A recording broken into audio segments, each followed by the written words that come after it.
Jien ma nistax ngħidilhom biex warbu l-ħsieb u ngħidilhom li n-natura ma tippermettilhomx li jibnu familja.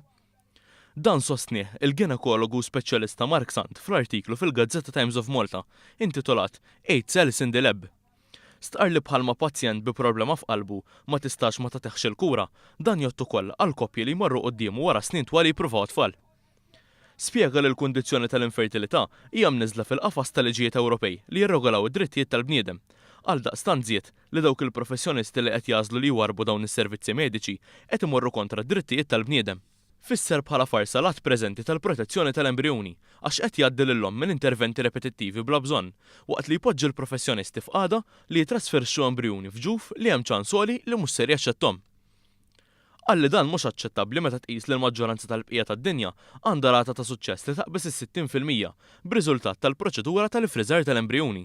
Sostna li meta jeżen dawn kollu ma jista' bl-ebda mod ikun kontra dawn l-emendi. Dwar l-embrjun jispjega li b'mod xjentifiku għandna nagħmlu distinzjoni bejn dak li jista' jkun u dak li diġà hu, fejn qalli 8 ċelloli f'laboratorju mhumiex uman, qalli dawn għandhom il-potenzjal li jkunu iżda jonqoshom intervent straordinarju. Stqar li l-liġi hija favur il-ħajja u kontra l-abort.